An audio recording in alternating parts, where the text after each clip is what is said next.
विराजमान है जिनके हृदय में, उनको तुच्छ संपत्ति की क्या आवश्यकता।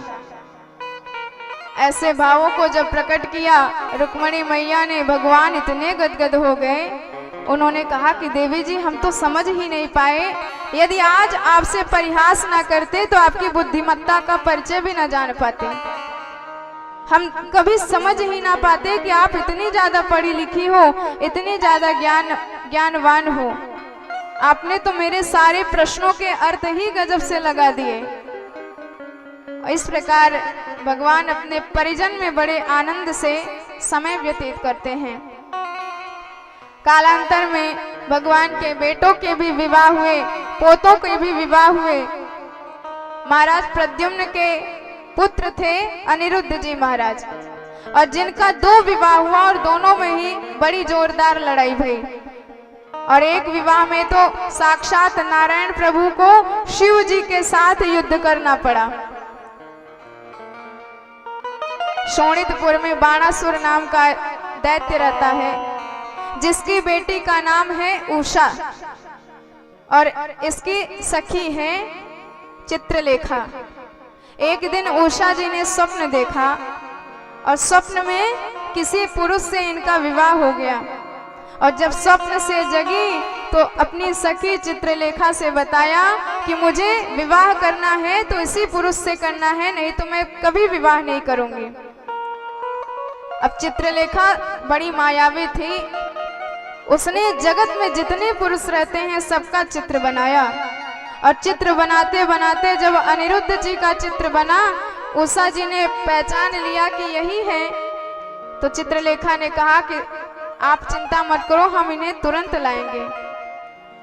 चित्रलेखा जी गई, सोते हुए अनिरुद्ध जी को पलंग सहित उठा के लाई, उषा जी के कमरे में स्थापित कर दिया।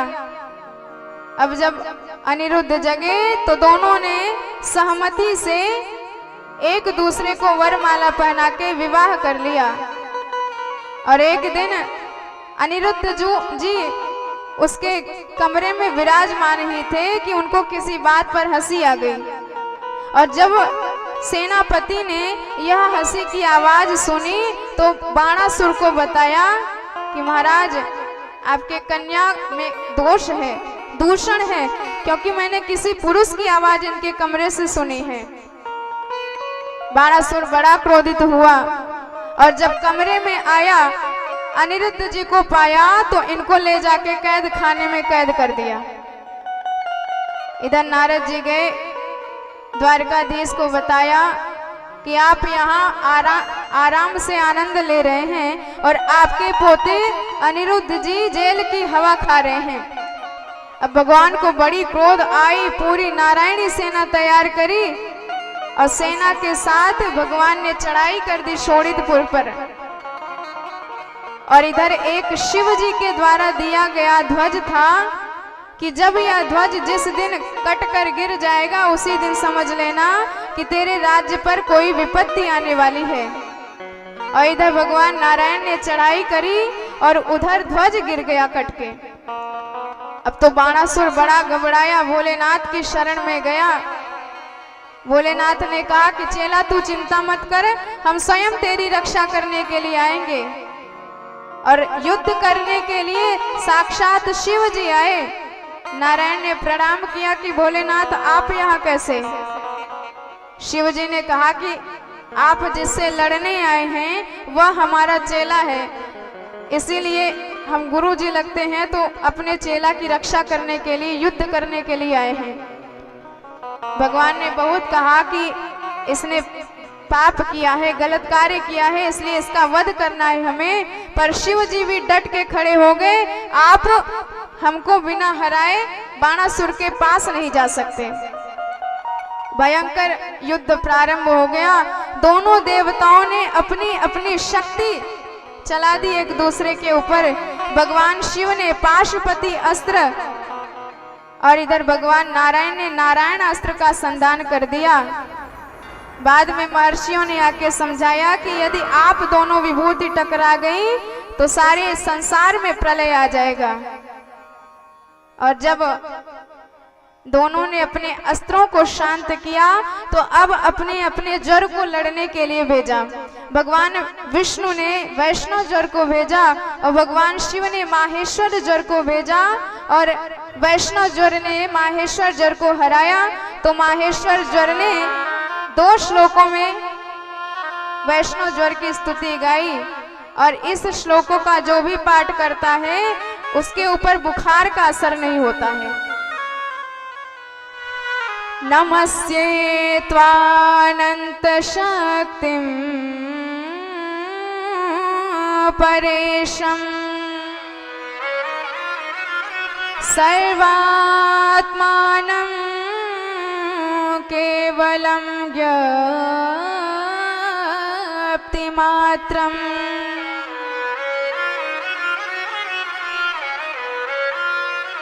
स्तुति करके भगवान की कहने लगे कि हे प्रभु, सारे सृष्टि के कर्ता धर्ता आप हो और जब कोई दुष्ट आपके सृष्टि के नियम को बदलने का प्रयास करता है तो आप अनेकानेक रूप धारण करके उस दुष्ट को सजा देते हो और अपने नियम का पालन करते हो, अपने बनाए धर्म का पालन करते हो।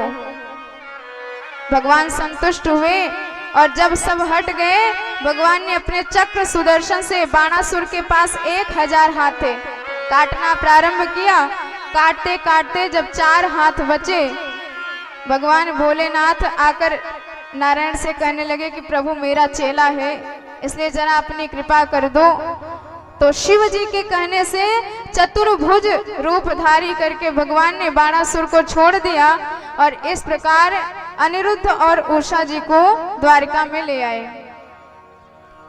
और एक दिन भगवान अपने समस्त बाल परिकर के साथ भ्रमण करने गए बगीचे में। सारे बच्चे उनके गेंद लेके खेल रहे थे और भगवान एक वृक्ष के नीचे विराजमान थे, आराम कर रहे थे। और बच्चों ने गेंद खेलते खेलते गेंद को इतनी जोर से फेंका कि कुआं में जाके गिरी। और जब बच्चे कुआं के पास गए तो देखा कि एक विशाल काय गिरगिट वहां पर विराजमान था। दौड़े दौड़े आए, भगवान को बताया तो भगवान कुएं के पास आए और जैसे ही अपने श्री चरण का स्पर्श गिरगिट से कराया तो वह दिव्य पुरुष में प्रकट हो गया। अब भगवान ने उससे पूछा कि आप कौन हैं? तो देखिए साक्षात भगवान प्रश्न कर रहे हैं कि आप कौन हैं और इसके बताने का ढंग देखिए कि साक्षात भगवान से कैसा अपना परिचय बता रहा है। वो कहता है नृगो नाम महेंद्रो हम इक्ष्वाकु तनयः प्रभो दानिश्वाख्याय मानेसु यदते कर्णम अस्पृशन। भगवान से कहता है कि यदि कहीं दानियों में चर्चा चले तो सबसे पहले नंबर पे मेरा नाम आता है। अब देखिए साक्षात भगवान प्रकट होके पूछ रहे हैं तो कहता है कि दानियों में चर्चा चले तो सबसे पहले नंबर पे मेरा नाम आता है। मैं महाराज नृग के नाम से विख्यात हूँ और इक्ष्वाकु में कुल में पैदा हुआ हूँ। तो भगवान कहने लगे तुम इतने बड़े दानी और इतने बड़े मानी तो गिरगिट कैसे बन गए? उसने कहा कि दान तो मैंने इतना दिया है कि आप चाहे तो पृथ्वी के कण कण गिन ले, लेकिन मेरे दिए गए दान की संख्या कभी नहीं गिनी जा सकती।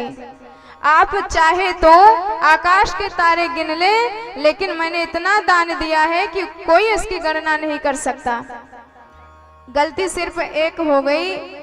एक बार मैंने एक ब्राह्मण को गाय दान में दी और ब्राह्मण अपनी गाय लेके जा रहा था तो वह गाय बिछड़ करके फिर से मेरे गायों के झुंड में आ मिली और मैंने वही गाय किसी और दूसरे ब्राह्मण को दान दे दी। और जैसे ही वह गाय लेके जा रहा था तो पहले वाले ब्राह्मण ने अपनी गाय पहचान ली और लड़ना प्रारंभ कर दिया। अब जब दोनों न्याय के लिए मेरे पास आए और मैं कोई न्याय नहीं कर सका तो दोनों ही वह गाय छोड़ के वहां से चले गए। और जब मैं अपना समय व्यतीत करके जीवन काल पूर्ण करके परम धाम पहुंचा तो हमसे प्रश्न किया गया कि आपने इतना दान दिया है, आपने इतना पुण्य कर्म किया है कि आपका पुण्य बहुत ज्यादा है, लेकिन थोड़ा सा पाप हो गया है, तो आप बताओ पहले पाप भुगतना चाहोगे कि पुण्य? तो मैंने कहा कि जब मेरा पाप थोड़ा सा है तो पहले पाप ही भुगत लेते हैं, उसके बाद इकट्ठे में पूरा पुण्य भुगतेंगे। तो मेरा पाप जब लगा तो मुझे गिरगिट बनना पड़ा, और दान कभी व्यर्थ नहीं जाता। उस दान का फल यह मिला कि साक्षात भगवान के दर्शन हो गए। और कलयुग में एक ही धर्म बचा ही है, दान, और दान का फल मिला तो आपके दर्शन हो गए और मैं धन्य हो गया, मैं कृतार्थ हो गया। भगवान के चरणों में प्रणाम करके चला गया, और इधर भगवान उसी का उदाहरण दे के अपने बच्चों को समझाने लगे।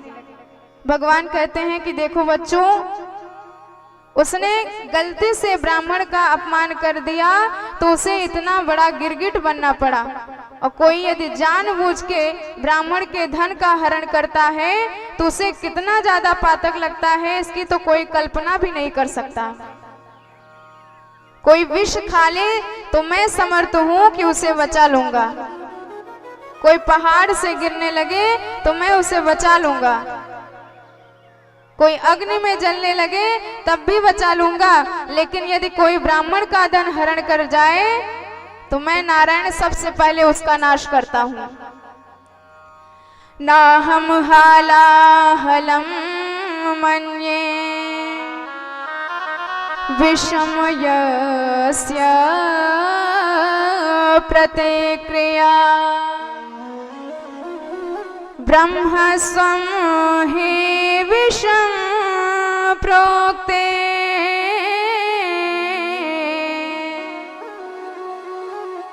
द्विजस्य परिपूर्तये। भगवान कहते हैं कि ब्राह्मण का धन हरण करने वाला सबसे पहले मेरा दुश्मन होता है, मैं सबसे पहले उसका नाश करता हूँ। इसलिए जानबूझकर तो छोड़ दो, गलती से भी ब्राह्मण का अपमान करने की कभी सोचना ही मत है, क्योंकि देवाधीना जगत सर्वा मंत्राधीनाश्च देवता ते मंत्रा ब्राह्मणाधीना तस्मात् ब्राह्मण देवतम। भगवान कहते हैं सारी सृष्टि देवताओं के अधीन है। यदि सूर्य जी अपना प्रकाश ना दे तो कोई औषधि पैदा ही नहीं होगी, इतना ज्यादा पाला पड़ेगा कि सब अपने आप नष्ट हो जाएगी। और यदि चंद्रदेव का प्रकाश ना हो तब भी कोई औषधि सही से नहीं रह पाएगी, सारी औषधि नष्ट हो जाएगी, गीता में ये लिखा है। और यदि अग्नि जल ये सब अपना काम ना करे, वायु अपना काम ना करे तो सृष्टि कभी नहीं चल सकती। तो देवाधीना जगत सर्वा, और ये देवता किसके अधीन है? मंत्राधीनाश्च देवता, ये देवता मंत्रों के अधीन है। मंत्र का अनुष्ठान करके इनको संतुलित किया जाता है, क्रियान्वित किया जाता है। और वह मंत्र किसके अधीन है? वह मंत्र ब्राह्मणों के अधीन है। जब ब्राह्मण वेद पाठी ब्राह्मण विद्वत ब्राह्मण वेद मंत्रों का पाठ करता है तो यह देवता अपने अपने कार्य में संचालित होते हैं। जब ब्राह्मण वेद मंत्र करके अग्नि में आहुति देता है तब जाके भगवान को भोग मिलता है। इसलिए ब्राह्मण संपूर्ण पृथ्वी का देवता कहा गया है, इसलिए ब्राह्मण को भूदेव भी कहा गया है। और जो ब्राह्मण का अपमान कर देता है सबसे पहले वह मुझ नारायण का दुश्मन होता है, मैं सबसे पहले उसका नाश करता हूँ। भगवान देख रहे हैं कि हमारे बच्चे उच्छृंखल भी होते जा रहे हैं, इसलिए भगवान बारंबार उनको दिव्य शिक्षा देने का प्रयास करते हैं। और यह बात भी है कि ब्राह्मण के शाप से ही भगवान का पूरा वंश नष्ट भी होने वाला है, या आप आगे की कथा में आपको बताएंगे। और इधर एक दिन दाऊ जी ने कहा कि कन्हैया तूने गोपियों को वादा किया था कि हम परसों वृंदावन जाएंगे, पर भैया परसों की बजाय तूने बरसों बता दिए पर वृंदावन आए गए हो। मैं तो अब अपने वृंदावन जा रहा हूँ, मेरी 2 महीने की छुट्टी गर्मियों की वहीं व्यतीत होगी। 2 मासे तत्र चावात्सव मधु माधव एवच। बलराम जी तो वृंदावन चले गए। और इधर जब बलराम जी को वृंदावन जाता हुआ सबने जाना तो जो दुश्मन अब तक चुपचाप बैठे थे उनके अंदर हिम्मत आ गई कि द्वारिकापुरी की तरफ आंख उठा के देख सके। एक पौंड्रक नाम का राजा था जो अपने आप को भगवान मानता था और उसका मित्र काशी नरेश था। काशी नरेश पौंड्रक को बारंबार यही बताता था कि तू भगवान बन जा और मैं तेरा पुजारी बन जाऊं और तेरी पूजा करूं, दुनिया में तेरा प्रचार प्रसार करूं और दुनिया तो पागल है ही, तुझको सच्चे में भगवान मान लेगी और दुनिया को पागल बना के जो चढ़ावा आएगा हम और तुम आपस में बांट लेंगे आधा आधा। अब वह बातों में आ गया तो उसने बताया कि भगवान के 4 हाथ होते हैं तो 2 हाथ नकली लगवा लिया।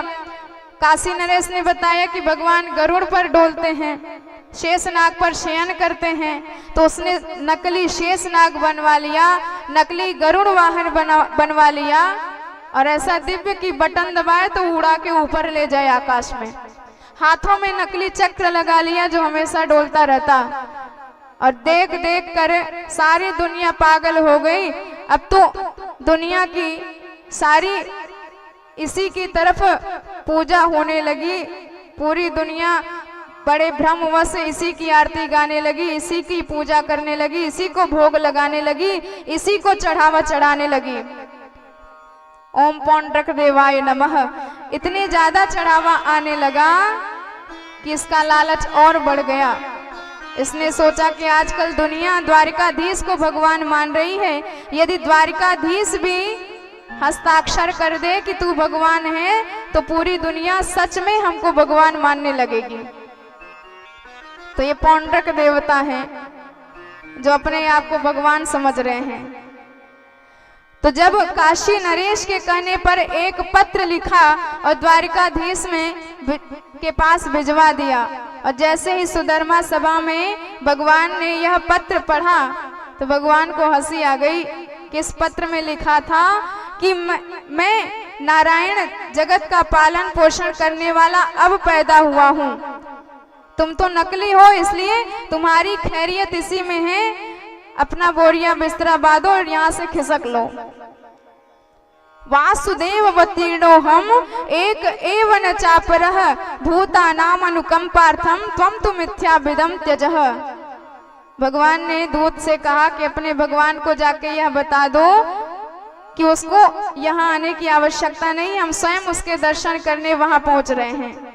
और दूत ने पत्र ले जाके जब दिया पौंड्रक को और पौंड्रक ने पत्र पढ़ा तो उसकी धड़कन तेज हो गई। कहने लगा क्यों रे काशी नरेश, तूने तो कहा था कि धमकी भरा पत्र लिख दो, वह अपने आप ही बोरिया बिस्तरा लेके गायब हो जाएगा, अब तो वह हमारे दर्शन करने आ रहा है। तो काशी नरेश ने कहा कि भगवान बनना है तो ऐसे ही सस्ते में थोड़ी बन जाओगे, भगवान बने हो, इतने महान बने हो तो थोड़ा बहुत रिस्क तो उठाना पड़ेगा। अब आ रहे हैं तो लड़ने के लिए भी तैयार हो जाओ। अब जब भगवान लड़ने के लिए आए तो काशी नरेश ने कहा कि इनको जरा अपना चमत्कार दिखाओ और पौंड्रक लगा चमत्कार दिखाने, गरुड़ उड़ा के ऊपर ले गया, हाथों में चक्र नाचने लगा। भगवान देखे तो बड़े गदगद हो गए कि एकदम मेरा नकली रूप तैयार करके रख दिया है, इसने नकली बनाया है तो असली रूप मैं इसको दूंगा। भगवान ने अपने चक्र सुदर्शन से उसका संहार कर डाला और उसे सारूप्य मुक्ति प्रदान करी। काशी नरेश को उसकी नगरी सहित भस्म कर दिया। उसके पुत्र ने अभिचार प्रवृत्ति से कृत्या प्रकट करी तो भगवान ने उसको भी नष्ट कर डाला। और इधर एक दिन भगवान की सभा में एक दूत ने पत्र लाके दिया कि जरासंध नाम का एक दैत्य है जिसकी कैद में 20,000 राजा हैं, आपको उन राजाओं को मुक्त कराना है। और इधर उद्धव जी, नारद जी पांडवों के पक्ष का भी पत्र लेके आए कि इनके यहाँ राजसूय यज्ञ होने वाला है और पांडवों ने आपको आमंत्रण दिया है। तो भगवान सोचने लगे, उद्धव जी से प्रश्न किया कि उद्धव हम पहले कहाँ जाएं? तो उद्धव जी ने बताया कि महाराज पहले जरासंध के यहाँ आप जाओ, क्योंकि जब तक जरासंध का वध नहीं होगा तब तक पांडवों का राजसूय यज्ञ भी नहीं हो पाएगा। भगवान ने निश्चय कर लिया कि हम पहले जरासंध से लड़ने को जाएंगे। तो जरासंध से लड़ने के लिए भगवान अर्जुन और भीम दोनों को साथ लेके ब्राह्मण का वेश बना के गए। जरासंध के सामने पहुंचे। जरासंध तो पहले ही ब्राह्मणों का पक्का भक्त था, क्योंकि ब्राह्मणों के अनुष्ठान से इसने भगवान को 18वीं बार युद्ध में पछाड़ा था और इसकी प्रतिज्ञा थी, यदि ब्राह्मण प्राण भी मांगे तो मैं वह भी प्रदान कर दूंगा। और भगवान जैसे ही अर्जुन और भीम के साथ दिव्य ब्राह्मण वेश बना के आए तो इसने कहा कि आपको जो कुछ चाहिए आप मांग लीजिए, जिसकी भी कामना आप करते हैं। तो भगवान ने हंस के कहा कि जो हम मांगेंगे वो तुम हमको प्रदान कर दोगे? उसने कहा कि बिल्कुल प्रदान कर देंगे। लेकिन जब हाथों पर ध्यान दिया तो धनुष के रगड़ दिखाई दिए, तो समझ गया कि ये ब्राह्मण नहीं, ये तो क्षत्रिय हैं। तो भैया जब ये क्षत्रिय हमारे डर से ब्राह्मण बन के आए हैं तो चलो जो मांगते हैं दे दूंगा। तो भगवान कहते हैं कि हमें कोई धन या अन्न की कामना नहीं है, हमारी केवल एक ही इच्छा है, युद्धम नो देहि राजेंद्र बंदसो यदि मन्यसे युद्धार्थिनो वयं प्राप्ता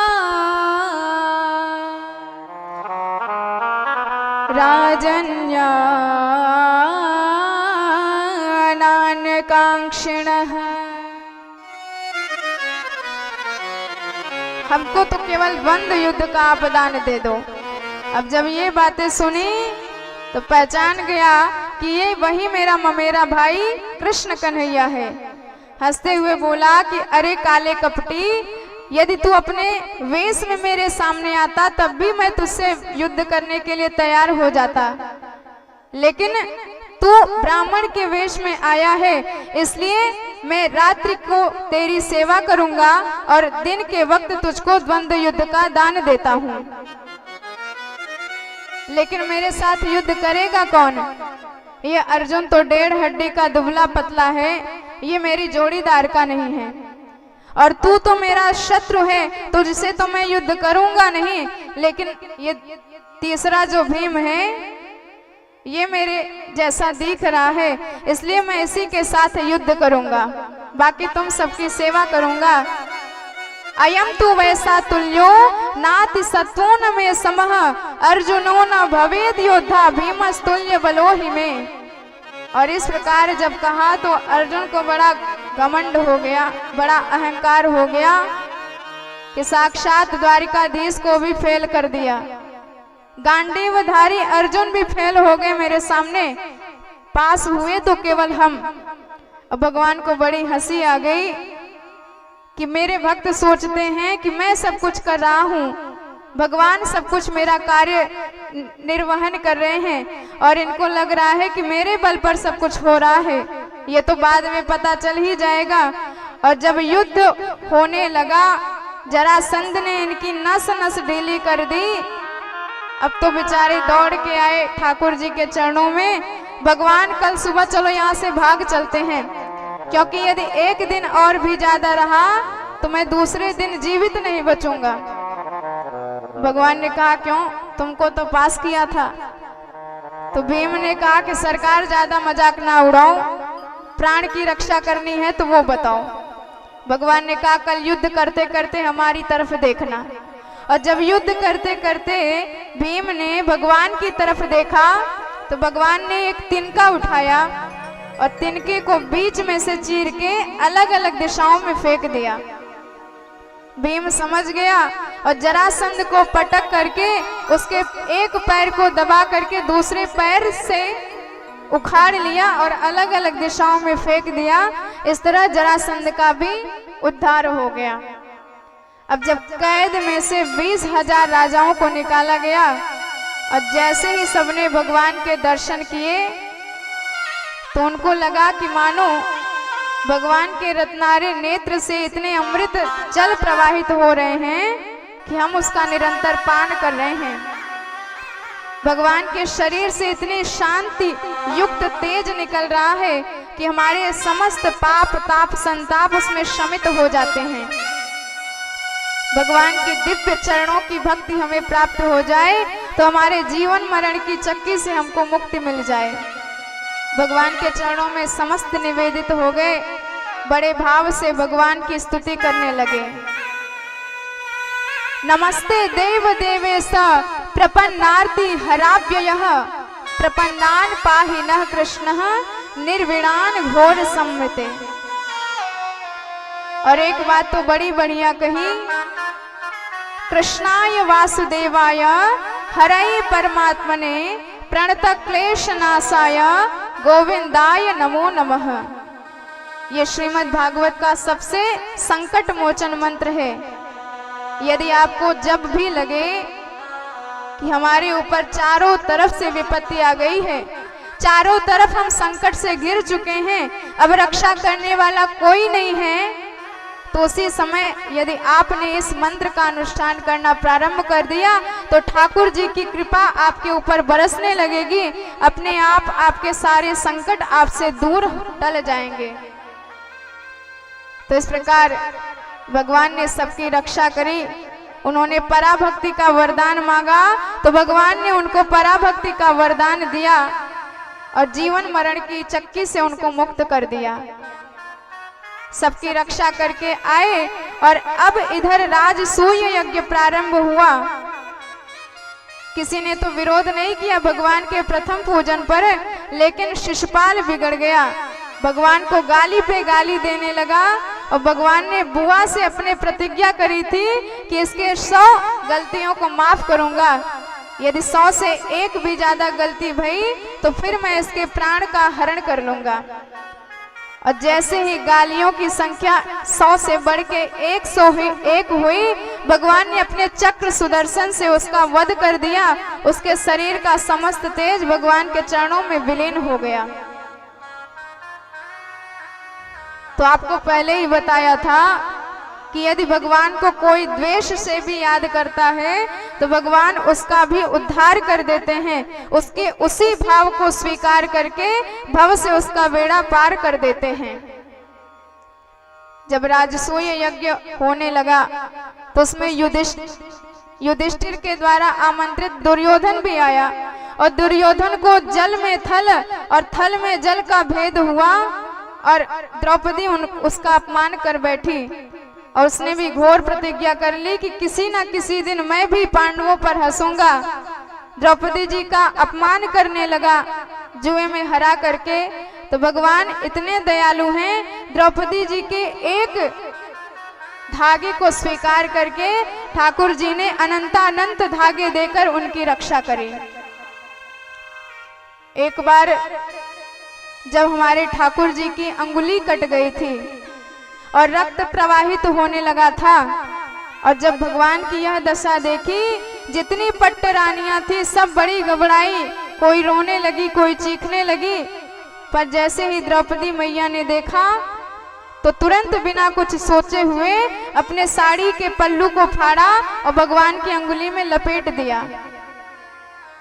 शोक सत्य भामा कियो रुक्मणी रोई धाय, बाधन को पट खोजती पट्ट रानी अकुलाय। पर इतने में द्रुपद सुता ने यूं देखे यदुवीर, तो अंगुली बाधन को तुरंत फाड़ा अपना चीर।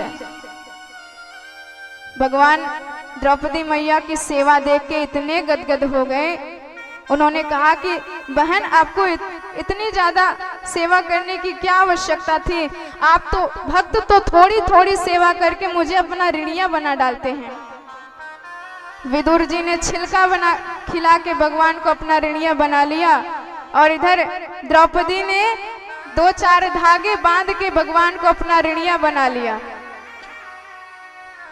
द्रौपदी जी ने कहा, ठाकुर जी मैंने आपकी क्या सेवा करी है, ये तो कुछ भी नहीं है। अरे ये जो धागे गए हैं इनके न जाने कितने कितने भाग्य उदय हुए हैं जो आज आपकी उंगली पर बंधे हुए हैं। मैंने नहीं फाड़ा चीर, पीर देख के अधीर, धागे ही स्वयं नाथ चीर छोड़ धाए हैं। धागे वो अभागे जो बढ़े नहीं आगे, भागवा के जागे जो आज अंगुली पे लागे हैं। ये तो उनके भाग्य हैं जो आज आपकी उंगली पर लगे हैं। पर धन्य है ठाकुर जी, भक्त की छोटी सी सेवा को स्वीकार करके भगवान अनंतानंत करके उसको प्रदान कर देते हैं। पर हम पर जरा सी विपत्ति आती है, जरा सी विषम परिस्थिति बन जाती है, प्रतिकूल स्थिति बन जाती है, तो भगवान पर से हमारा विश्वास ही उठ जाता है। भगवान की जितनी पूजा करते थे मानो भगवान पर एहसान कर रहे हो, सारी पूजा को छोड़ देते हैं कि आज के बाद से तुम्हारी पूजा नहीं करेंगे हम। वो तो हमारे सरकार हमारी परीक्षा लेते हैं कि मेरा भक्त दुख में भी मुझे याद करता है कि सुख में भी मुझे याद करता है कि केवल दुख में ही याद करता है, जब आपत्ति आती है तभी याद करता है। पर हम समझ नहीं पाते हैं। हमारा कर्तव्य है पूर्ण भाव से, पूर्ण श्रद्धा से, पूर्ण मन से भगवान की सेवा करना, बाकी फल देना सरकार का काम है। आपको आज इसी का प्रसंग, सुदामा प्रसंग श्रवण कराया जाएगा कि कैसे सुदामा जी भगवान की द्वारा दिए गए निर्धनता में भी इतने संतुष्ट हैं, इतने सुखी कि भगवान को कभी नहीं भूला। निरंतर उनके मुखार बिंदु से भगवान नाम संस्मरण होता रहता है। तो द्रौपदी जी की उसी पर रक्षा कर दी ठाकुर जी ने। कालांतर में महाभारत को पांडवों को विजय श्री दिलवाई, कौरवों की हार हुई। और उसके बाद जब राज्याभिषेक हो गया युधिष्ठिर का, तो भगवान अपने दिव्य धाम में आए। परीक्षित ने प्रश्न किया कि महाराज आपने भगवान को दीन बंधु कहा है, भक्त वत्सल कहा है, करुणा वत्सल कहा है, करुणा वरुणालय कहा है, तो क्या कभी भगवान ने किसी दीन को बंधु भी बनाया है कि केवल ऐसे इनका नाम पड़ गया? अब जब दीन बंधु का नाम लिया, सुखदेव जी को परम भागवत महाभागवत सुदामा जी की याद आ गई, रोमांच हो गया, परम गदगद हो गए। उन्होंने कहा, परीक्षित तूने प्रश्न करके तो मेरा कल्याण कर दिया। क्योंकि जब भगवत विषयक प्रश्न किसी से कोई करता है, अपना ही नहीं उस व्यक्ति का भी कल्याण कर देता है। जैसे शालिग्राम भगवान का चरणोदक, शालिग्राम भगवान को नहलाता एक है और उनके चरणोदक को बांटता एक है, लेकिन पीते अनेक हैं और सबका कल्याण होता है। वासुदेव कथा प्रश्न, भगवान की कथा प्रश्न से 3 लोग तरते हैं। वक्तारम पृच्छकम स्तोत्रम तत्पाद सलिलम यथा। सुखदेव जी ने कहा, तूने भगवान के भक्त की कथा पूछकर मेरा कल्याण कर दिया। भगवान ने सुदामा जी को दीन, जो परम दीन थे, उनको अपना परम भक्त बनाया था और उन्हीं की कथा बड़े भाव से सुखदेव जी श्रवण कराने लगे। उन्होंने बताया कि एक बार भगवान का कोई सखा रहता था जिसमें इतने ज्यादा गुण थे कि इतने ज्यादा विशेषण बताए सुदामा जी के कि नाम बताना भूल गए और धाम बताना भूल गए कि वो कहाँ रहते हैं, उनका नाम क्या है। केवल विशेषण पर विशेषण गिनाए जा रहे हैं। कृष्णस्यासी सखा कश्चित ब्राह्मणो ब्रह्मवित्तमः विरक्तः इंद्रियार्थेषु प्रशांतात्मा जितेंद्रियः। विशेषण ही गिनाए जा रहे हैं। सुखदेव जी कहते हैं कि भगवान का वह सखा इतना ज्यादा गुणवान था, इतना ज्यादा धैर्यवान था कि ब्राह्मणों ब्रह्मवित्तमः, ब्राह्मण था और इतना ब्रह्मविद था कि सर्वश्रेष्ठ संबोधन से उनको सूचित किया। ब्रह्मवित्त नहीं कहा, ब्रह्मवित्तम भी नहीं कहा, वित्तर भी नहीं कहा, सीधे कह दिया ब्रह्मवित्तमु। सर्वश्रेष्ठ पद पर अलंकृत किया और बताया कि इतने ज्यादा विरक्त थे कि संसार में यदि कोई कमी भी हो तो उसको भगवान की इच्छा समझ करके उसी में अपने मन को संतुष्ट किए रहते थे।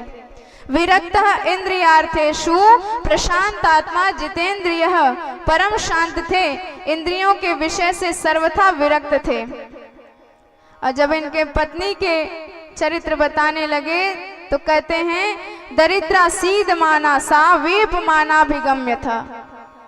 ये तो परम संतुष्ट, परम शांत, परम विरक्त थे, लेकिन इनकी पत्नी परम दरिद्र थी। तो भैया ऐसा क्यों? पतिदेव यदि डॉक्टर हो तो पत्नी अपने आप डॉक्टर नहीं कहलाने लगती है। पतिदेव यदि वकील हो तो पत्नी अपने आप वकीलानी हो जाती है। पतिदेव यदि पंडित हो तो पत्नी अपने आप पंडिताइन हो जाती हैं। तो सुदामा जी इतने ज्यादा गुणवान थे, इतने विरक्त, इतने शांत थे, तो पत्नी को दरिद्र क्यों कहा? पति को परम संतुष्ट और पत्नी को परम दरिद्र, ऐसा क्यों? तो भागवत की दृष्टि से दरिद्र वही कहा जाता है जो असंतुष्ट है, जिसकी तृष्णाएं समाप्त नहीं होती, जिसकी इच्छाएं समाप्त नहीं होती। भागवत की दृष्टि से उसी को परम दरिद्र कहा जाता है। चाहे वह कुबेर ही हो, यदि तृष्णा समाप्त नहीं हुई तो वह परम दरिद्र कहा जाएगा। और चाहे किसी के पास धन, अन्न, वस्त्रादि कुछ ना हो, घर इत्यादि कुछ ना हो, लेकिन यदि मन संतुष्ट है भगवान की इच्छा में, तो वह परम धनवान, परम संपत्तिवान कहा जाएगा। भागवत की दृष्टि से सबसे बड़ी संपत्ति है संतुष्टि। सुदामा जी को तो कोई चिंता नहीं, लेकिन सुशीला जी बड़ी चिंतित रहती हैं कि आज हमारे घर में इसकी कमी है, आज हमारे घर में वो नहीं है। संसार के विषयों से ही चिंतित रहती हैं। और जब आज पता चला सुशीला जी को कि हमारे पतिदेव के सखा साक्षात द्वारकाधीश भगवान हैं, और जब यह सुना तो उनके आश्चर्य का ठिकाना नहीं रहा। तो देखिए धन्य है सुदामा जी। यहाँ कोई प्रधानमंत्री से हाथ मिलाते दिख जाए और फोटो खिंच जाए अखबार में, तो पकड़ पकड़ के लोगों को दिखाता है। पर धन्य है सुदामा जी, साक्षात त्रैलोक्य के नायक भगवान द्वारकाधीश इनके मित्र हैं, पर पत्नी तक से इसकी चर्चा नहीं करी। और जैसे ही सुशीला जी को पता चला, दौड़ी दौड़ी आई, सुदामा जी से कहने लगी कि महाराज आपके मित्र भगवान द्वारकाधीश हैं, आपने कभी इसकी चर्चा तक नहीं करी मुझसे। आप जानते भी हैं वो द्वारकाधीश कौन है? ननु ब्रह्मण भगवतः सखा साक्षात् श्रियापति ब्राह्मणस्य शरण्यस्य भगवान सात्वतर्षभः। भगवान तो इतने करुणावान, इतने कृपावान हैं, और ब्राह्मणों के तो परम भक्त हैं। यदि आप उनकी शरण में एक बार चले गए तो दास्यते द्रविणम भूरि सीदते ते कुटुंबिनः। भगवान इतना ज्यादा धन आपको दे देंगे कि हमारी 7 पीढ़ी बैठ कर खाएगी। जो दरिद्रता अभी हमारे घर में है, वह दरिद्रता उनके दर्शन मात्र से, उनकी कृपा दृष्टि मात्र से दूर हो जाएगी। सुदामा जी ने जब ये बातें सुनी तो उन्होंने कहा कि द्वारकाधीश हमारे सखा हैं, ये बात तो सच है, पर तो को कौन बताए दियो? सुशीला जी बोली आज एक संत जी आए थे और उन्हीं से चर्चा चली, तो चर्चा में वही बताए दिए कि आपके पतिदेव के सखा साक्षात द्वारकाधीश हैं। तो मेरे कहने से एक बार अपने सखाते मिलवे चले जाओ। जब मिलने जाने की बात कही तो सुदामा जी ने कहा कि मेरे बचपन के सखा और वाते मिलवे जाऊं इसलिए कि कछु मिल जाएगो, मैं ऐसे तो जाने वाला नहीं।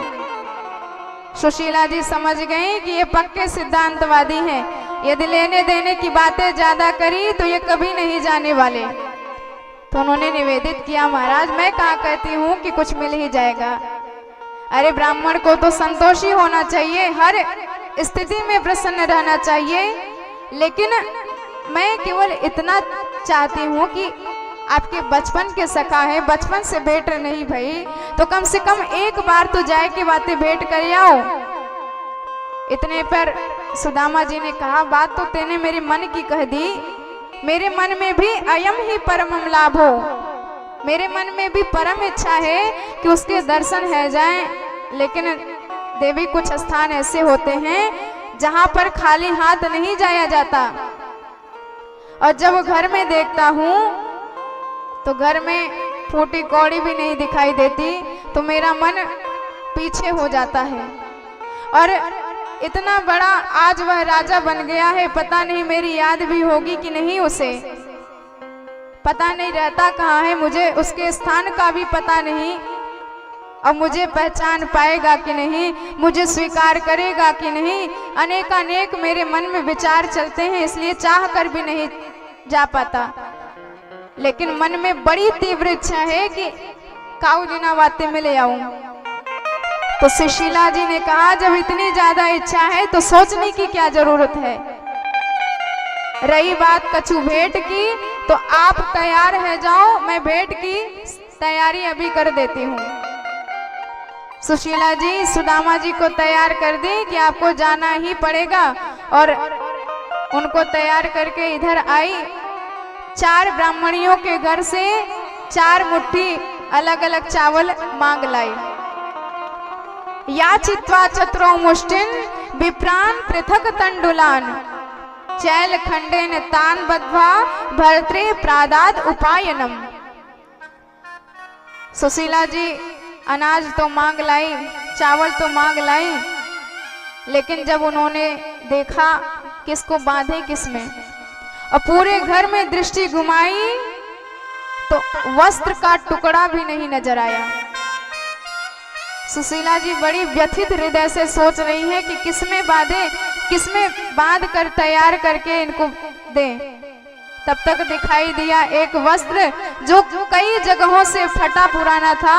सुशीला जी ने उसी वस्त्र को लिया और 10-20 तह उसको करके चावल रख के एक पोटली तैयार कर दी, और उसी पोटली को सुदामा जी को पकड़ा दिया। पोटली पकड़ा के कहा, महाराज यही भेंट लेके जाओ और दृढ़ निष्ठा बना के जाओ, आपको मिलना ही है। लेकिन मेरी एक आखिरी इच्छा है, उनके सामने जरूर निवेदित कर देना। सुशीला जी ने कहा कि तेरी इच्छा क्या है, जल्दी बता दे तो मैं भी जाऊं, उससे मिले आऊं। और सुशीला जी ने बड़े भाव में अपनी इच्छा प्रकट करी। सुशीला जी कहती हैं, 1 मास 2 पाख में 2 एकादश हो,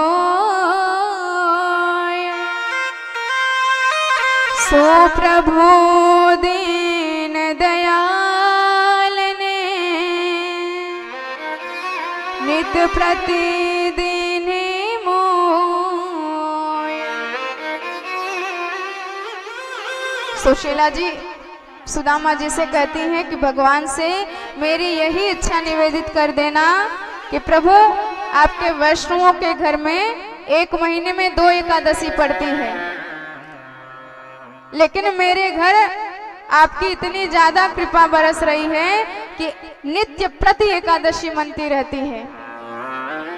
मेरे बच्चे जब भूखे होते हैं, अनाज का दाना मांगते हैं, भूख से व्यथित होते हैं, क्षुधा से पीड़ित होते हैं, मुझसे कुछ खाने को मांगते हैं कि माँ बड़ी भूख लगी है, कुछ खाने के लिए दे दो। पर घर में जब झांक के देखती हूँ तो अन्न का दाना नहीं नजर आता। तो ठाकुर जी कब तक इतनी ज्यादा कृपा आपकी बरसती रहेगी। मैं बच्चों से इतना कह देती हूँ कि बेटा आज एकादशी है, जिस दिन द्वादशी आएगी उस दिन व्रत टूटेगा, उस दिन पारण करना। तो जरा हम भक्तों पर भी ध्यान कर दे दो, हम भी तुम्हारी कृपा की आस में बैठे हैं। अपने थोड़े से भावों को थोड़े से शब्दों में प्रकट कर दिया सुदामा जी के सामने। सुदामा जी ने कहा ज्यादा व्याख्या मत कर, मैं जाके उनके सामने बता दूंगा। सुदामा जी तो दृढ़ संकल्प करके चल पड़े कि अब तो भगवान से मिलके ही आएंगे। तो जब भक्त दृढ़ संकल्प करके चलता है तो भगवान स्वयं उसकी यात्रा को सुखद बना देते हैं। एक भक्त ने भगवान से कहा कि प्रभु, आप कहते हो कि भक्त जितना कदम चलता है मैं भी उतना कदम बढ़ के उसको स्वीकार कर लेता हूँ। यदि आपका यही न्याय है तो प्रभु, जन्म जन्मांतर में हम चलते चलते आपके पास नहीं पहुंच पाएंगे। जितने हम चलेंगे कदम उतने आप भी चलोगे, तो हमारी दूरी कभी खत्म नहीं हो पाएगी। तो मैं आपसे मिलूंगा कैसे? भगवान कहते हैं कि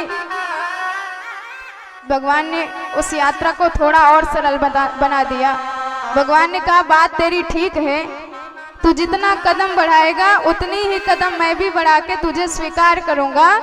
लेकिन इसमें एक बड़ी सोचने की और बात है। भक्त कहता है, वो बात कौन सी है? भगवान कहते हैं कि एक कदम तेरो पड़े मम हित चित से छूछ, और मेरो कदम बढ़ाइयो राजा बलि से पूछ। एक कदम तेरा बढ़ेगा तो एक कदम मेरा भी बढ़ेगा, लेकिन तेरा कदम सीमित होगा और मेरा कदम महाराज बलि से जाके पूछ लो कि कितना बड़ा है। एक कदम में मैंने पूरा त्रैलोक्य नाप लिया था। तो भगवान सामर्थ्यवान है। जीव यदि निष्ठा से उनकी तरफ बढ़ता जावे तो भगवान उसे कब स्वीकार कर लेंगे उस भक्त को भी पता नहीं चलेगा। तो सुदामा जी दृढ़ निश्चय करके चल लिए, तो भगवान ने उनकी यात्रा सुखद बनाने का भी निश्चय कर लिया। आइए हम और आप भी सुदामा जी के साथ भगवान की नगरिया में जाते हैं और भगवान के दर्शन करते हैं। तो बड़े भाव से ताली की सेवा करते हुए सुदामा जी के साथ हम सब भी जाएंगे। दूर नगरी बड़ी दूर नगरी कान्हा, दूर नगरी बड़ी दूर नगरी, कैसे आऊं रे कन्हाई, कैसे आऊं रे कन्हाई, तेरी गोकुल नगरी बड़ी दूर नगरी कान्हा, दूर नगरी बड़ी दूर नगरी कान्हा, दूर नगरी बड़ी दूर नगरी।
बोले भक्त वत्सल भगवान की जय हो। अब सुदामा जी तो सुदृढ़ संकल्प बनाए के चल दिए, नगरी चाहे जितनी दूर हो हम तो भगवान के पास जाए के ही दम लेंगे। चलते चलते जब परिश्रांत हो गए तो एक वृक्ष दिखाई दिया, तो सोचा थोड़ा आराम कर लूं तब आगे बढ़ूं। तो वृक्ष के नीचे बैठ के शयन करने लगे। निद्रा आ गई तो भगवान को लगा कि अब अपने भक्त की यात्रा को थोड़ा सफल बनाना चाहिए। तो भगवान ने सोते हुए सुदामा जी को लाके द्वारिकापुरी में ही सुला दिया। अब जैसे ही सुदामा जी की निद्रा खुली और सुदामा जी ने सारा वातावरण परिवर्तित देखा, तो सुदामा जी बड़े भौचक्के रह गए कि भैया ये हम कहाँ आ गए। तब तक एक पथिक जा रहा था, तो सुदामा जी ने उससे प्रश्न किया कि भैया हम द्वारिकापुरी जावो चाहे तो न एक पता बता दो, ये द्वारिकापुरी कहाँ है। पथिक हंसता हुआ बोला, महाराज द्वारिकापुरी में तो आप खड़े हो। सुदामा जी बड़े घबराए कि भैया बड़ी जल्दी आए गए, ये द्वारिकापुरी है। पथिक बोला हाँ हाँ, अच्छा तो ये बताए दो या पुरी में मारो कन्हैया कहाँ मिलेगो। पथिक बोला ये कन्हैया कौन है, या को पूरा नाम, मोहल्ले का नाम, गली का नाम सब बताओ, तब बताएं कि ये कन्हैया तुम्हारो कहाँ मिलेगो। तो सुदामा जी बोले तुम हमारे कन्हैया को नहीं जानो। अरे भैया वाको विशुद्ध नाम है श्री कृष्ण चंद्र, हम तो बड़े प्रेम से वाको कन्हैया कहे, ये बचपन को वाको नाम है। तो जब भगवान का पूर्ण नाम लिया और पथिक पहचान गया नाम, तो इतना ज्यादा खुशी से उछल पड़ा कि भैया तू भगवान द्वारिकाधीश का मित्र है और तू उनका नाम ऐसे ले रहा है। अरे तुझे पता है द्वारिकाधीश श्री कृष्ण भगवान का नाम लेने से पहले कितने लंबे लंबे विशेषण लगाए जाते हैं। अनंत श्री समलंकृत छत्र प्रति राजमूर्ति धर्म चक्रवर्ती सर्व स्वतंत्र स्वतंत्र सर्वश्वरेश्वर विश्ववंद्य गो विप्र प्रतिपालक श्री श्री महाराजाधिराज 1008 श्री कृष्ण चंद्र जी सरकार। और तू न जाने कैसा नाम ले रहा है उल्टा सीधा। अब सुदामा जी ने इतने बड़े विशेषण सुने तो बड़े भौचक्के रह गए कि भैया वाकई शरीरे नाय बढ़ गई, वाको नामे बढ़ गयो। अच्छा जब तो ये पतो चल गयो कि हम तुम्हारे द्वारिकाधीश को पतो जानना चाह रहे हैं, तो न एक पतो बताए दो कि या नगरिया में हमारो द्वारकाधीश कहाँ मिलेगो। तो पथिक बोला महाराज उनके बारे में क्या पूछना, ये जो विशाल पंक्तिबद्ध बड़े बड़े महल दिखाई दे रहे हैं सब वाई के हैं। आप चाहे जिस महल में चले जाओ भगवान किसी न किसी कार्य में रत आपको मिल ही जाएंगे। सुदामा जी तो इतने भौचक्के कि उन विशाल पंक्तिबद्ध महलों में भी खोए हुए विस्मृत हुए से चले जा रहे हैं, निहारते हुए से चले जा रहे हैं कि न जाने कैसे वाके दर्शन होंगे। और भागवत की दृष्टि से तो रुक्मणी जी के कक्ष में प्रवेश कर गए, लेकिन कथा बड़ी प्रसिद्ध है, नरोत्तम दास जी ने बड़ा विशद वर्णन किया है इसका। सुदामा जी जैसे प्रवेश करने लगे, द्वारपाल ने पूछा कि महाराज कहाँ जाना चाहते हो। सुदामा जी ने कहा कि हम द्वारकाधीश से मिलवो जाना चाहते हैं, तो तू जाए के नए के द्वारकाधीश को संदेश दे दो कि वाको बचपन को मित्र आयो है। अब जब द्वारपाल ने सुना कि यह भगवान का मित्र है तो उसे अपनी आंखों पर विश्वास नहीं हुआ। उसने कहा कि आप हमारे भगवान के मित्र हैं, क्योंकि आपकी वेशभूषा देख के तो लगती नहीं कि आप द्वारकाधीश के मित्र हो सकते हैं। लेकिन भैया भगवान की लीला कुछ समझ में नहीं आती, कब कौन कहां कैसे किस रूप में आ जाए ये तो भगवान ही जान सकते हैं। वैसे तो लग नहीं रहे, लेकिन हमको बताने में क्या जाता है, हम तो जाके ठाकुर जी से निवेदित कर देते हैं, तब तक आप यहीं खड़े रहो। सुदामा जी को वहीं खड़ा करके द्वारपाल भीतर गया, विस्मित सा चकित सा होकर ठाकुर जी के पास आके निवेदित करने लगा कि प्रभु, हमारी पूरी आयु बीत गई आपकी सेवा करते करते, पर आज जो विभूति दरवाजे पर आई है, जो अपने आप को आपका सखा बता रही है, ऐसे भी अकिंचन आपके सखा हो सकते हैं, विश्वास नहीं होता। भगवान ने कहा ऐसा कौन आ गया? उसने कहा कि प्रभु वर्णन ही कैसे करें उसका, फिर भी बड़े भाव से वर्णन करता है। शीस पगा न जगा तन पे, जनु काहि को आहि बसे के ही ग्रामा, धोती फटी सिलटी दुपटी अरु, पाय उपान की नहीं सामा, दूर खड़े द्विज दुर्बल एक, रहो बचक सो एक टक अभिरामा, पूछत दीन दयाल को नाम, बतावत आपन नाम सुदामा। और जैसे ही सुदामा नाम कान में पड़ा भगवान के, भगवान इतने तेजी से उठे, पीतांबर नीचे गिर गया, चरण पादुका पहनना भूल गए, दोनों हाथ उठाए, सुदामा सुदामा पुकारते भगवान ने दौड़ लगाई दी। और जब भगवान की ऐसी दशा देखी, सभासदों ने, सारी सभासद हैरान हो गई कि इस सभा में ब्रह्मादिक देवताओं को आते हुए देखा है।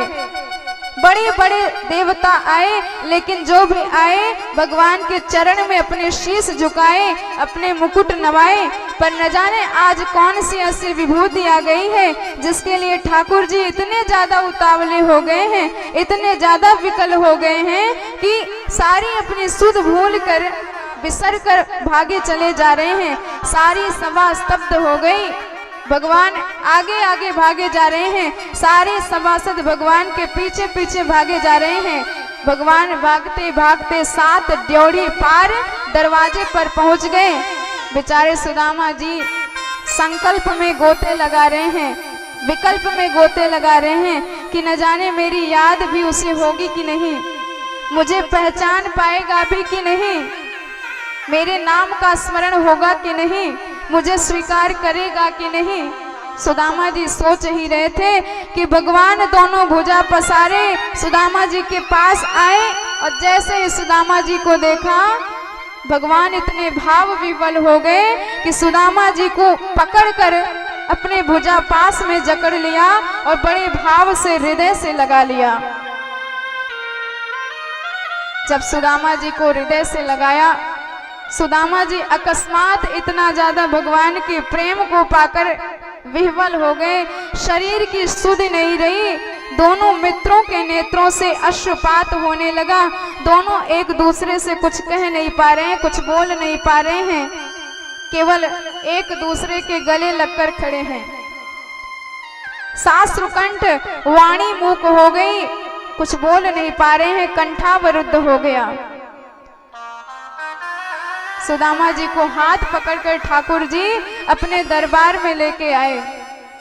जैसे ही सुदामा जी का दर्शन किया सबने, तो सारी सभा स्तब्ध रह गई कि धन्य है ठाकुर जी, अकिंचन के प्रति इतना ज्यादा प्रेम। सुदामा जी का वेश तो देखो, गजब का इनका वेश है, शरीर इतना दुबला पतला, हड्डियों का ढांचा मात्र दिखाई दे रहा है, चरणों में जूते तक नहीं है, शरीर में कपड़े भी नहीं है, एक जीर्ण शीर्ण धोती पहनी है, वो भी येन केन प्रकारेण केवल लपेट रखी है, मात्र तन को ही ढांक पाए हैं, सिर पर पगड़ी नहीं, ऐसे अकिंचन के प्रति इतने उदार द्वारकाधीश भगवान सारी सभा सुदामा जी को देखकर स्तब्ध, सुदामा जी सभा की दिव्यता भव्यता को देखकर स्तब्ध। भगवान बड़े प्रेम से सुदामा जी का हाथ पकड़कर लाए, अपने उच्च सिंहासन पर आसीन कर दिया। अब जब सुदामा जी को सिंहासन पर बिठाया, बेचारे सहमे से चिपके से सिंहासन पर बैठे हैं, कुछ बोल नहीं पा रहे हैं। भगवान ने रुक्मणी जी को आदेश दिया कि जाओ देवी जल लेके आओ, इस महापुरुष के चरण पखारने हैं हमको। रुक्मणी जी समझ गई कि कोई दिव्य विभूति है, भगवान की लीला तो सब जान नहीं सकते। ठाकुर जी जिसकी सेवा करना चाह रहे हैं, मतलब वह कोई पवित्र आत्मा है, परम पुनीत आत्मा है। रुक्मणी जी बिना देर लगाए गई जल लाने, और इधर ठाकुर जी सुदामा जी के श्री चरणों में विराजमान हो गए। भगवान बड़े भाव से सुदामा जी के श्री चरणों को अपने हाथों में लेकर अपने पीतांबर से सहलाने लगे। और जैसे ही चरण सहलाते सहलाते ठाकुर जी का हाथ सुदामा जी के तलवे पर गया तो सुदामा जी चौंक पड़े। भगवान को लगा कि न जाने क्या हो गया। अब जैसे ही सुदामा जी के चरणों को भगवान ने सीधा किया और देखने लगे तो अनंत कांटे सुदामा जी के चरणों में चुभे हुए थे। नंगे पांव चलते चलते अनेकानेक फफोले पड़ गए थे, जिनमें धूल मिट्टी के कण विराजमान हो गए थे। ऐसे कंटकाविद्ध पाद पद्मों को सुदामा जी के देखा तो ठाकुर जी के नेत्रों से भाव से प्रेम से इतनी ज्यादा अश्रुपात होने लगी, गंगा यमुना की ऐसी निर्मल धारा निकली कि सुदामा जी के चरणों को ही भगवान ने अपने नेत्र अश्रुओं से प्रक्षालित कर दिया। ऐसे विहाल विवाइन सो पद कंटक जाल लगे पून जो हाय महा दुख पायो सका तुम आए इतने कितने दिन खोए। देख सुदामा की दीन दशा करुणा करके करुणा निधि रोए। पानी परात को हाथ गयो नहीं, नैनन के जल सो पगु धोए। प्रीति प्रमुंच दबिंदोन नेत्राभ्याम पुष्करे क्षणः। रुक्मणी जी जब जल लाई और देखा कि भगवान ने पहले ही अपने नेत्र के गंगा यमुना के जल से सुदामा जी के चरण धुल दिए हैं तो अवाक रह गई। रुक्मणी जी सोचने लगी कि इस अवधूत ने कौन सा ऐसा पुण्य कर्म किया है जो साक्षात त्रैलोक्य के नायक ब्रह्मांडपति इसके चरणों में विराजमान है। किम अनेन कृतम पुण्यम अवधूतेन भेक्षुणा श्रियाहीनेन लोकेस्मिन् गर्हितेनाधमेन सा। धन्य भाग इसके जो साक्षात भगवान इसके चरणों में विराजमान है। रुक्मणी जी जब जल लाई, भगवान ने बड़े भाव से सुदामा जी के चरणों को धोया और उसके बाद उनके चरणों के जल को अपने शीश पर अभिसिंचित करके कहते हैं कि आज मैं पवित्र हो गया। तो जिस ठाकुर जी का नाम लेके सारी दुनिया पवित्र होती है, वही भगवान आज अपने भक्त के चरणोदक को शीश पर सिंचित करके कहते हैं कि आज मैं पवित्र हो गया। यस्य स्मरण मात्रेण जन्म संसार बंधनात् विमुच्यते नमस्तस्मै विष्णवे प्रभु विष्णवे। यस्मरेत् पुंडरीकाक्षः सबाह्याभ्यन्तरः शुचिः।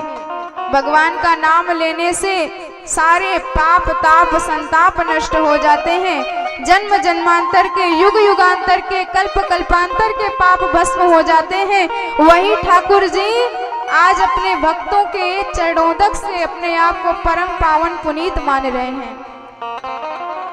धन्य है भगवान की लीला।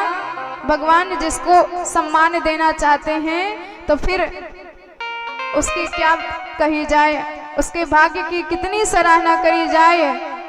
रुक्मिणी जी बारंबार सुदामा जी की प्रशंसा किए जा रही हैं और इधर भगवान ने सोचा कि बचपन को मित्र है तो बचपन की बातें भी होनी चाहिए, और यहाँ बचपन की बातें तो हो नहीं पाएगी सभा में, तो सुदामा जी का हाथ पकड़कर रुक्मिणी जी के एकांतिक कक्ष में, जिसमें हंस दंत निर्मित शुभ्र सुकोमल सैया बिछी हुई थी, उसी पर ले जाके शयन कराया, स्नान कराया, भोजन इत्यादि कराया, शयन कराया। तो सुदामा जी को लगा मानो क्षीर सागर में अवगाहन कर रहे हों।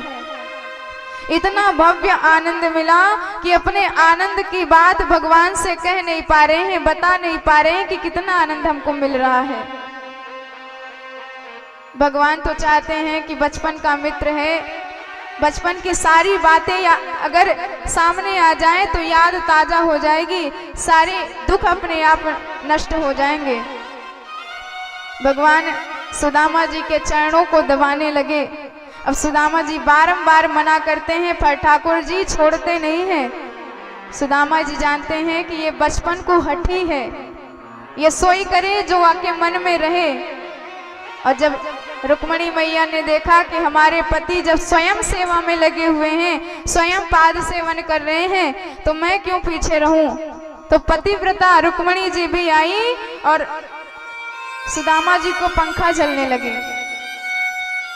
सुखदेव जी कहते हैं, परीक्षित देखो तो इस अवधूत के ठात, साक्षात नारायण जिसके चरण को दबा रहे हैं, साक्षात लक्ष्मी जिसको पंखा झल रही है, उससे बड़ा संपत्तिवान, उससे बड़ा धनवान और दुनिया में कौन होगा। लक्ष्मी नारायण ही जिसके सेवा में समर्पित हो, उससे बड़ा धनवान पूरी दुनिया में कोई नहीं हो सकता। तो यदि भक्त निष्कपट हो जाए, अहेतुक हो जाए, सारी इच्छा को जला दे, निष्प्रिय भगवान के चरणों में प्रेम करे, तो भगवान उसके भाव को स्वीकार करके उसके दास बन जाते हैं। भगवान कहते हैं, जो मुझे केवल तुलसी दल अर्पित कर देता है, मैं अपने आप को उसके हाथों बेच देता हूँ। जो मुझे प्रेम से जल फल फूल चाहे जो उसके पास हो समर्पित कर देता है, मैं उसका ऋणिया बन जाता हूँ, उसके एहसानों तले दब जाता हूँ। तुलसी दल मात्रेण जलस्य चुलकेन वा विक्रीणेते स्वमात्मानम। अपने आप को उस भक्त के हाथों बेच डालता हूँ। और जब सुदामा जी जैसे कोई निरपेक्ष निष्काम हृदय संत हो जाए, तो फिर मैं उसके पीछे पीछे भागता हूँ। किस लिए? ताकि उसके चलने से जो धूल उड़े, उस धूल को मैं अपने ऊपर सिंचित करके अपने आप को पुनीत बना सकूं। निरपेक्षम मुनिम शांतम निर्वैरम समदर्शनम अनुव्रजाम्यहं नित्यं पूयेत्यंघ्रिरेणुभिः। तो सुदामा जी जैसा पहले हमको निष्प्रिय होना पड़ेगा, और भगवान चाहते हैं कि सुदामा जी जो संकोच में पड़े हैं, इनसे चर्चा परिचर्चा करके इनको आनंद प्रदान करें। तो सुदामा जी से पूछने लगे कि सुदामा जी ये बताओ, तुम्हारी शादी वादी भई कि नहीं? अब सुदामा जी नैक संकुचाए गए, शर्माए गए। भगवान की तरफ मुस्कुरा के कहने लगे, तो या शादी के अलावा और कुछ बात नहीं मिली पूछवे के ताई? मेरी शादी की ज्यादा ही चिंता है तो को। भगवान बोले, मित्र तू बचपन से बाबा पने की बात क्यों करतो, तो मैं सोचूं कि तू सच में तो फक्कड़ नाय बन गयो। सुदामा जी ने कहा, नहीं नहीं, शादी भई है और भगवान की कृपा से बड़ी सुशील हमको स्त्री मिली है जिसका नाम सुशीला है। अपि ब्राह्मण गुरुकुलाद भवता लब्धि दक्षिणात, परम सुशील पत्नी हमको मिली है और जीवन की गाड़ी बड़े आनंद से चल रही है। पर मित्र तूने तो मेरी सब पूछ ली, अपने बारे में बताओ, तेरी शादी वादी भई कि नहीं?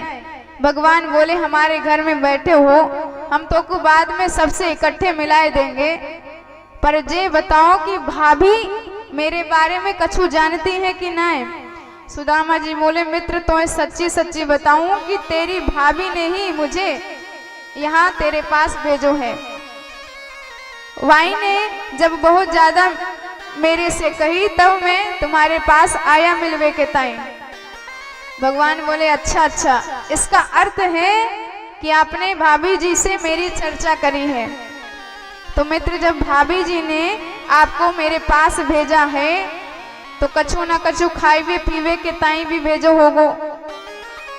अब जब भगवान ने ये बातें कही, सुदामा जी को अपने पुटरिया की याद आई और बेचारे सकुचा गए कि चाल अलग अलग घर के मांगे भय, अलग अलग प्रकार के चावल अलग ही दिख पड़े।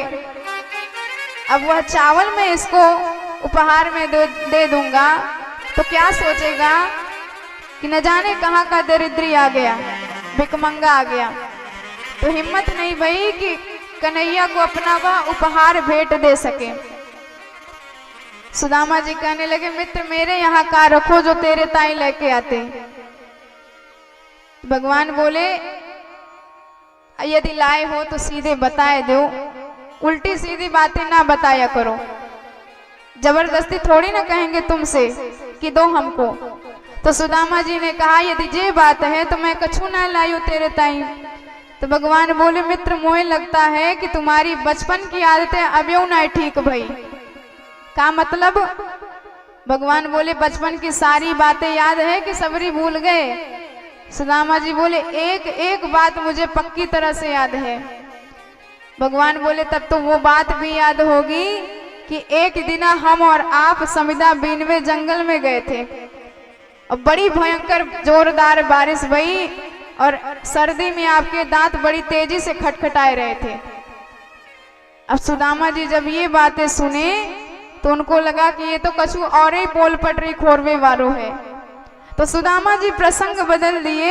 उन्होंने कहा कि मित्र इतनी घनघोर बारिश भई वा रात्रि में कि हम दोनों उस रात्रि में अपने आश्रम से बिछड़ गए थे।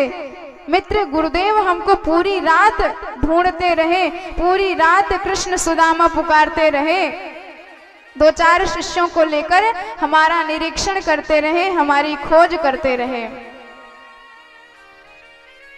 गृहीत हस्ता परिबभ्र मातुरः।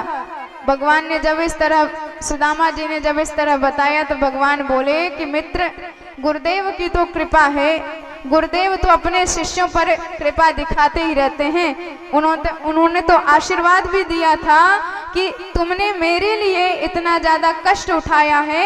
तुष्टो हम भोग विजय श्रेष्ठ सत्या संतु मनोरथा, इसलिए तुम्हारी सारी मनोरथ सफल होगी।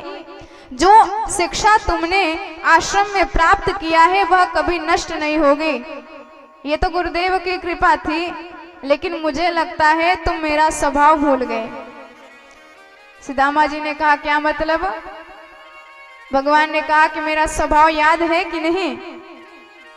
भक्त प्रेम से मुझको चाहे जो चढ़ा दे मैं उसे स्वीकार कर लेता हूँ और उसे स्वीकार करके अपने भक्त को निहाल कर देता हूँ। अब आपके लिए ये तय नहीं है कि आप बढ़िया भोग सामग्री ही मेरे लिए चढ़ाओ। यदि आपकी हैसियत है तो आप अपने हैसियत के हिसाब से चढ़ाओ। लेकिन मान लो आपके पास कुछ नहीं है, तो आप एक फल ही चढ़ा दो, फल भी नहीं है तो फूल चढ़ा दो, फूल भी ना मिले तो पत्ता चढ़ा दो, तुलसी दल चढ़ा दो। मैं उसे स्वीकार करके अपने भक्त की सारी तकलीफ मिटा देता हूँ। गीता में भगवान कहते हैं पत्रम पुष्पम फलम तोयम यो में भक्त्या प्रयच्छति तदहम भक्तिमपहृतम अश्नामि प्रयतात्मनः। तो भक्त भाव से, प्रेम से, श्रद्धा से जल फल फूल जो भी चढ़ा देता है मैं उसे स्वीकार कर लेता हूँ। आप कहाँ से चढ़ा रहे हो इसका ज्यादा महत्व है, क्या चढ़ा रहे हो इसका कोई महत्व नहीं है। आप कहाँ से बोल रहे हो इसका ज्यादा महत्व है, बात हृदय से निकल रही है कि ऊपर ऊपर से निकल रही है। क्योंकि जो कपटी होते हैं मैं उससे सबसे ज्यादा द्वेष करता हूँ। कपटी मुझे फूटी आंखों नहीं सुहाते, इसलिए मित्र जो लाए हो सच्ची सच्ची बताए दो। सुदामा जी बोले तो फिर इतने उपदेश देके घूम फिर के भाभी जी ये पे आए गयो, जब तोए 100 बार मना कर दियो कि कछु ना लाए तो बार बार काहे पूछ रहे हो। भगवान बोले जब लाए ही ना है तो बातें खत्म। लेकिन मित्र जे बात बताओ, मैं बड़ी देर से देख रहा हूँ तुम अपने ये हाथ बड़ी जोर से दबाए हो, कछु बीमारी है गई का या हाथन में। अब सुदामा जी तो बड़े घबराए, उन्होंने कहा मित्र कछु बीमारी ना है भाई, अरे इतनी लंबी यात्रा करके आ रहे हैं तो नए हाथन पैरन में दर्द है ही जाए। तो भगवान बोले तो पहले का नहीं बताए, हम फालतू में तुम्हारे पैर दबा रहे हैं, लाओ हाथ पकड़ाए दो, ऐसी जबरदस्त मालिश करेंगे कि एक क्षण में सारी पीड़ा दूर है जाएगी। अब सुदामा जी बोले मित्र मैं तो से हाथ जोड़ू, दया करके मेरे हाथ से हाथ मत लगाइयो।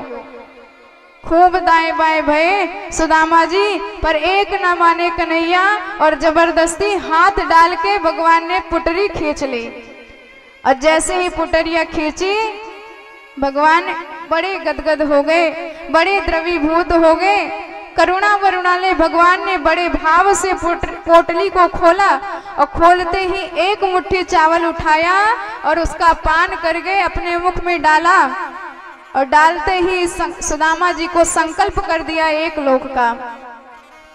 इति मुष्टिम सकृत जग्ध्वा द्वितीया जग्धमादिते वावच्छिर जगृहे हस्ता तत्परा परमेष्टिनः। भगवान ने एक मुट्ठी चावल खा के सुदामा जी के नाम एक लोक का संकल्प कर दिया। और जैसे ही दूसरी मुट्ठी खाने लगे कि रुक्मणी जी ने हाथ पकड़ लिया। मानो रुक्मणी जी ने इसलिए हाथ पकड़ लिया कि भगवान ब्राह्मण का लाया हुआ, संत का लाया हुआ प्रसाद है, इसलिए घर में एक एक दाना तो सबको मिलना चाहिए। या फिर इसलिए हाथ पकड़ लिया कि बड़े प्रेम से चावल पा रहे हो, कच्चे हैं, आपका पेट ना खराब हो जाए। तो जब रुक्मणी जी ने हाथ पकड़ा, या फिर इसलिए पकड़ लिया कि भगवान सब कुछ सुदामा जी के नाम करके, आपको ही तो सुदामा नहीं बनना है, हमारा 56 करोड़ का परिवार है, इसलिए जरा परिवार की भी सोच रखो, उनके लिए कुछ ना कमी हो जाए। तो भगवान याद दिलाते हैं रुक्मणी जी ये वही ब्राह्मण देवता हैं जिनकी वजह से आज आप हमारी हुई हो। यदि ब्राह्मण देवता पत्र ना लाते तो मैं तुम्हारा हरण करने क्यों आता। विप्र प्रसादात कमलावरोहम। तो इसलिए ब्राह्मण का सम्मान करना चाहिए। बाद में भगवान ने रुक्मणी जी को सारे चावल दे दिए और कहा कि सबको यह घर में प्रसाद बांट दो। और इधर सुदामा जी के पास भगवान आए। भगवान कहने लगे कि सुदामा जी इतना भव्य प्रसाद आप कब से छिपाए थे, आपने बताया क्यों नहीं मुझसे इसके बारे में। उनकी बात सुनकर सुदामा जी ने कहा कि मित्र तेरी भाभी ने यह दिव्य प्रसाद भिजवाया था। तो भगवान ने कहा कि भाभी ने जब यह दिव्य प्रसाद भिजवाया था तो उन्होंने कुछ ना कुछ संदेशा भी जरूर भिजवाया होगा। सुदामा जी को अचानक याद आ गई कि सुशीला जी ने जो दिव्य संदेशा भिजवाया था, तो वही संदेशा सुना पड़े कन्हैया को कि 1 मास द्वैपाक में 2 एकादशी होय, सो प्रभु दीन दयाल ने नित्य प्रतिदिनी मोय। अब भगवान ने जब यह संदेशा सुना तो तुरंत आंख बंद कर लिए, बड़े भाव से प्रत्युत्तर सुशीला भाभी जी के पास भिजवा दिया। होनी थी सो हो गई, अब ना ऐसो होय, भाभी तेरे घरन में नित्य द्वादशी होय। भगवान के कहते ही विश्वकर्मा जी को आदेश दिया ठाकुर जी ने कि जाओ उनके यहाँ एक महल का निर्माण कर दो और 1 लोक जैसी संपत्ति उसमें भर दो। भगवान की इच्छा होने की देर थी कि उधर महल बन करके तैयार हो गया।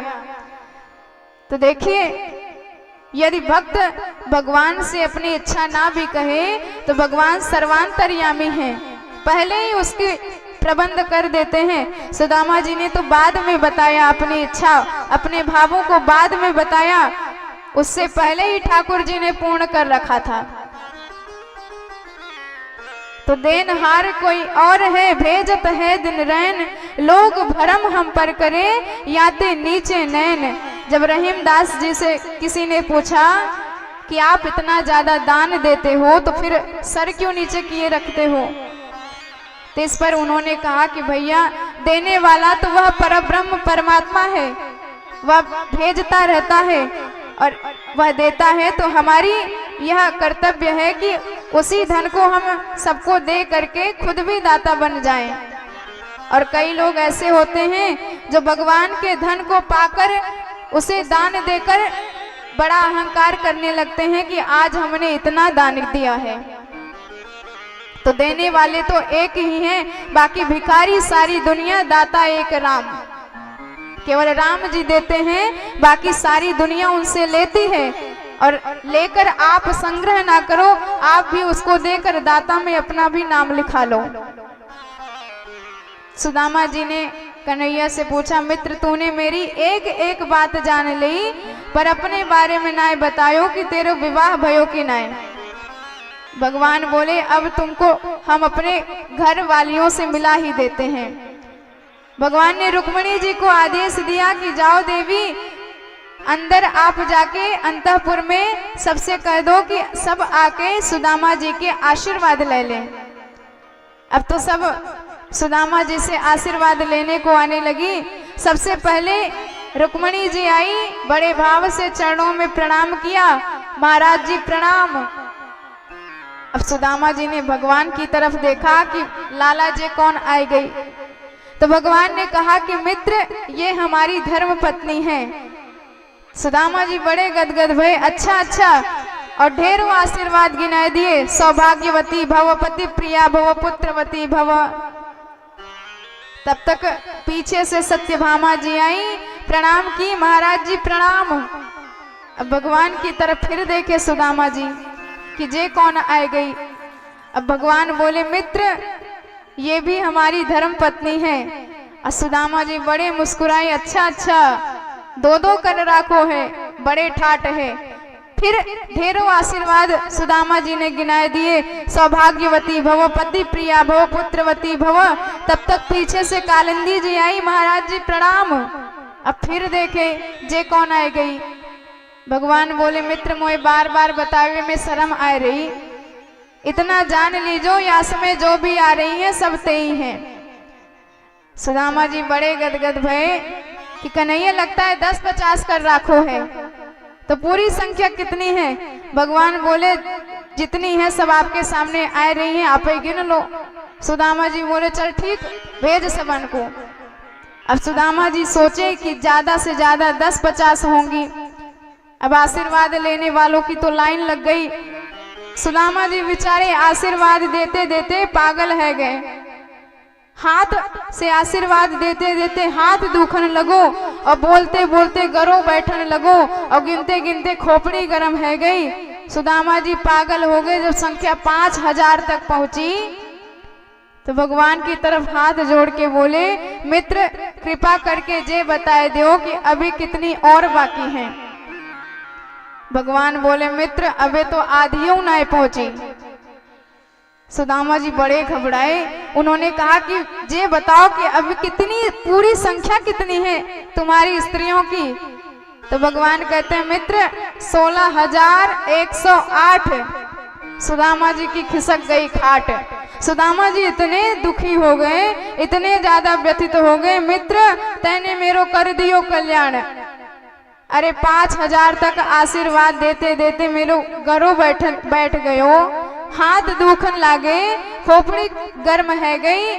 16,000 तक पहुंचते पहुंचते तो मेरे आवाजें ठप है जाएगी।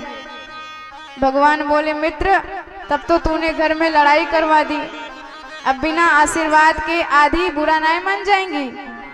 सुदामा जी बोले मित्र एक काम हो सकता है, तू सबन को अर्धांग और सब तुम्हारी अर्धांगिनी तू इकट्ठो आए कि मेरे चरणन में प्रणाम कर ले, मैं इकट्ठो तो को आशीर्वाद दे दूं, सबको अपने आप ही लग जाएगी।